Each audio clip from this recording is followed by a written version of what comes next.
भूपेश बघेल जी को यह भी ध्यान नहीं है कि ये घटना कितने दिनों की है। उन्होंने कहा कि अगर पहली घटना जो हुई थी कचरू साहू वाली, उसको अगर पुलिस ऐसे जांच कर लेती और नहीं कहती तो फिर ये दूसरी घटना नहीं होती आगजनी वाली।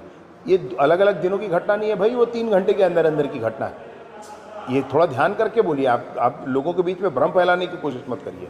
दूसरा, मैं आपसे विषय कहना चाहता हूँ कि जिसने कचरू साहू की हत्या की है, उसके कहने पर, उसके आवेदन पर, उसके बयान पर कोई एफआईआर दर्ज हुआ है, कोई गिरफ्तारी हो रही है? अपना बार बार आप बोल रहे हैं। मैं बार बार आपसे ये कह रहा हूं कि मैंने आप ही के कहने पर, पुलिस की जांच पर मैं कभी बात नहीं करता हूं, परंतु आपके कहने पर ही मैंने पुलिस प्रशासन से पूछा और ये स्पष्ट हुआ कि उस व्यक्ति के कोई बयान, कोई आवेदन पर कोई एफआईआर, कोई गिरफ्तारी नहीं हुई। तो क्यों झूठ बोलते हैं, क्यों समाज के बीच में भ्रम फैलाते हैं? तीसरा मसला मैं आपसे कहना चाहता हूं कि जो भी हो, बच्चों के पीछे खड़े होकर राजनीति नहीं करनी चाहिए। जो भी हो, बच्चों को हथियार बनाकर राजनीति नहीं करनी चाहिए। गांव वाले नहीं चाहते ये सब करना।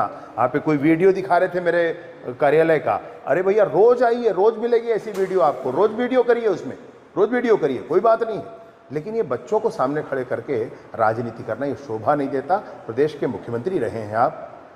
मैं निवेदन पूर्वक आपसे कहना चाहता हूँ, एक विशेष बात आपसे कहना चाह रहा हूँ कि लोहारीडीह घटना के पीछे मूल कारण क्या है। तो विगत सरकार, जब आप मुख्यमंत्री थे और मोहम्मद अकबर कवर्धा से विधायक थे, हर बात के पीछे भाजपा और कांग्रेस छांटा जाता था। उस समय भी जब जमीन के, सरकारी जमीन पर कब्जे के विवाद को लेकर के घटना हुई थी लोहारीडीह में, अगर उस समय उचित दंडात्मक कार्यवाही कर दी जाती तो लोहारीडीह में वो विवाद नहीं बढ़ता, और विवाद नहीं बढ़ता तो आज ये घटना लोहारीडीह में नहीं होती। मैं स्पष्ट तौर पर कहना चाहता हूं कि कांग्रेस की विगत सरकार और कांग्रेस पार्टी लोहारीडीह की उस घटना के पीछे है।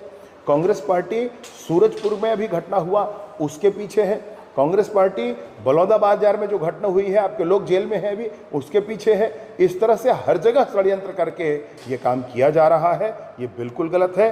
गांव में दोनों पक्ष अब साथ होकर के, शांत होकर के ठीक से रहना चाहते हैं, परंतु आप नहीं चाहते हैं कि गांव शांत हो। आप जबरदस्ती एक पक्ष को उठा करके और दूसरे पक्ष से लड़ाने की कोशिश करते हैं। पुलिस ने मुस्तैदी से काम किया और कचरू साहू के हत्यारे को मध्य प्रदेश की पुलिस, छत्तीसगढ़ की पुलिस के फीडबैक पर मध्य प्रदेश की पुलिस ने उसको गिरफ्तार किया हुआ है। ये बिल्कुल स्पष्ट था सबको, सब उस लाइन पर चल रहे थे। आप जबरदस्ती कह रहे हैं, मैंने कहा, ये किसने कहा, अपने जबरदस्ती श्रेय लेने की कोशिश कर रहे हैं। आपको ऐसा नहीं करना चाहिए भाई। ये पुलिस का स्पष्ट रूप से उस पर काम था। वर्तमान में जो जेल में है और जो है, सबकी जांच हो रही है, उस पर भी आप बात न करें। आपसे एक आखिरी बात, एक बात और कह दूं कि हर जगह जहां दो लोगों के बीच में लड़ाई है, वहां कूदने की जरूरत नहीं होती है। रायपुर में भी दो भाइयों के विवाद के बीच में आप एक भाई की तरफ से तुरंत खड़े हो गए।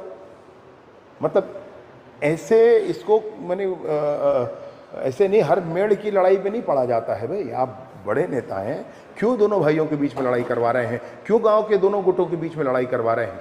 शांति स्थापित होने दीजिए। मेरा आपसे यही आग्रह है। विरोध करना है सरकार का, जरूर करिए, उसमें कहीं कोई संशय नहीं है, परंतु बच्चों को हथियार बनाकर मत करिए। मेरा इतना ही आग्रह है आपसे।